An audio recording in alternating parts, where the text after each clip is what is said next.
Let's talk about something that sounds like it was pulled right out of a sci-fi novel. It's a new phase of matter, and it's called a time crystal. Now, this thing seems to defy the fundamental laws of physics.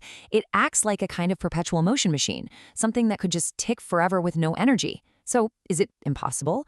Or have scientists found a sneaky loophole in the very fabric of reality? All right, let's dive in. Here's how we're going to break this puzzle down. First, we'll see how this wild idea for time crystals actually came from something we all know, regular crystals. Then, we'll hit the big thermodynamic wall that made them seem completely impossible. After that, we'll uncover the really clever loophole that brought the whole idea roaring back to life. But that creates a new problem, the threat of catastrophic heating. We'll see how a bizarre quantum effect acts as a shield, and finally, we'll understand what makes a time crystal a true, brand new phase of matter. Okay, so to get our heads around a time crystal, we first have to think about a regular, everyday crystal. You know, things like salt, snowflakes, diamonds. But to a physicist, a crystal isn't just a pretty rock. It's something much more profound. It's a form of order carved out of chaos. And this brings us to a huge idea in physics, symmetry breaking. I want you to imagine empty space. Any point is just like any other point, right? It has what's called continuous symmetry. But when water freezes into a crystal of ice, boom, that symmetry is broken. The atoms lock into a rigid, repeating grid. All of a sudden, not every point in space is the same anymore. There's an atom here, but empty space over there. The crystal has spontaneously broken the symmetry of space. And this led physicists to ask a really tantalizing question. If a crystal can break symmetry in space, could some kind of material spontaneously break symmetry in time? Could it create a repeating pattern, a tick-tock, all on its own, forever? Now, this brilliant idea, first thought up by Nobel laureate Frank Wilczek, immediately slammed into a huge problem. It sounded way too much like a perpetual motion machine, and that's a big no-no that physicists proved was impossible a long time ago. And the reason why has to do with one of the most fundamental symmetries in the entire universe. That principle is called time translation symmetry. It's a really simple but incredibly powerful idea. The laws of physics don't change over time. The law of gravity was the same yesterday as it is today, and it'll be the same tomorrow. And this isn't just some philosophical musing. This very symmetry is the reason we have one of the most sacred laws in all of science, the conservation of energy. Because the rules don't change, energy can't just appear out of nowhere or just vanish. And that gets us right to the heart of the puzzle.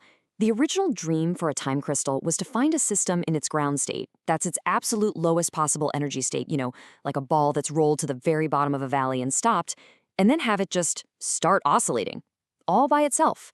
It would basically be creating motion from nothing, which really seems to violate the conservation of energy.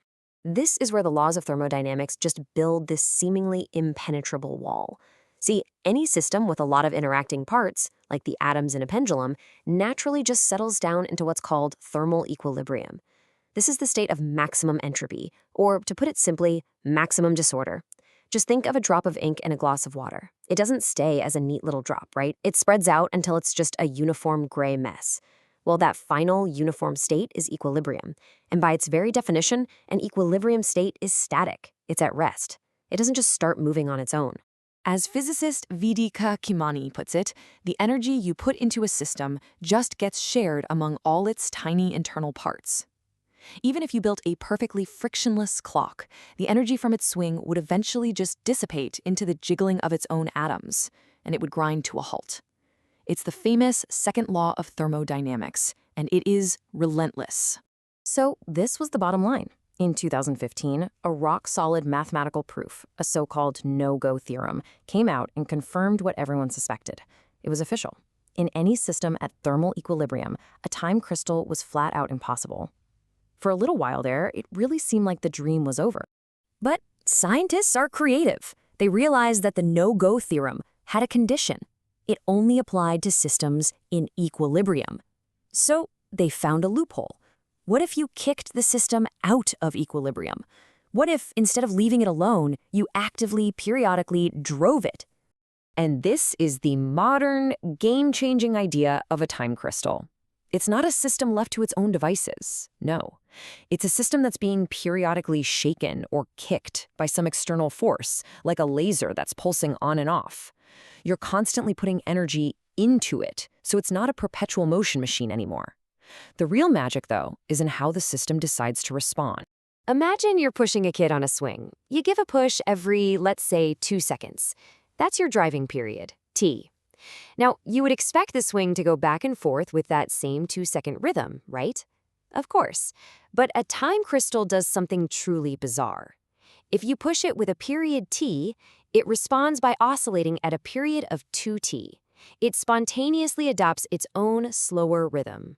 This is what's called a subharmonic response. Your drive, that external push, creates its own time symmetry. The rules of the game are the same at every tick of your external clock. But the time crystal spontaneously breaks that symmetry by choosing to tick only on every other tick of your clock. It's like it has a mind of its own, and this unique, stubborn response is the new signature of a time crystal. Okay, so we found a loophole. That's great. We're shaking the system. But, you guessed it, this creates a new and what looks like a totally fatal problem. Think about it. If you are constantly pumping energy into a system of interacting particles, what do you think is going to happen? According to everything we know from standard physics, it should just keep absorbing that energy from the drive, forever. The particles should jiggle more and more violently, and the whole thing should just heat up and heat up. To get a picture of this, just think about what happens when you put a bunch of different ingredients in a blender and flip the switch.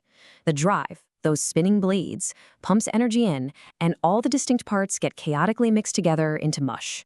The same exact thing should happen to our system of particles. This process is called thermalization. The system should just keep heating up until it reaches a state of maximum entropy, a completely featureless, chaotic, infinite temperature soup. Any of that delicate, ordered ticking that we're looking for in a time crystal would be totally, utterly destroyed. So, how could it possibly survive this? Well, to avoid getting blended into that chaotic soup, the system needs some way to just refuse to absorb the energy from the drive. And the solution, it turns out, is found in the weird and wonderful world of quantum mechanics. The hero of our story is a truly bizarre quantum phenomenon called many-body localization, or MBL for short. In an MBL system, even though there are tons of interacting particles, the system just robustly fails to thermalize. In essence, the particles just get stuck. They become unable to move around and share energy with each other. Okay, so in quantum mechanics, particles are also waves. Now, imagine these little particle waves moving through a really disordered landscape, like a super bumpy road with random hills and valleys. As the wave tries to move, parts of it get reflected back by the bumps. And these reflected waves can actually interfere with the original wave and cancel it out. This is called destructive interference. If the disorder is strong enough, this interference can completely trap the particles. They become localized. And if they can't move, they can't spread energy around. They literally cannot absorb the energy from the drive, so the system just doesn't heat up. It's like the quantum weirdness of MMOL acts as a perfect shield. And here's the best part. This isn't just a wild theory on a blackboard. It's been seen in the lab. In experiments with supercooled atoms, scientists set up a system with all the atoms squished on one side of a trap. Normally, they'd spread out instantly. But when strong disorder was added, the atoms just stayed put. They refused to thermalize, exactly as the theory of many-body localization predicted. So, with this incredible quantum shield in place, a driven system can avoid heating up, and it can exhibit that stable, subharmonic ticking. A time crystal can actually exist.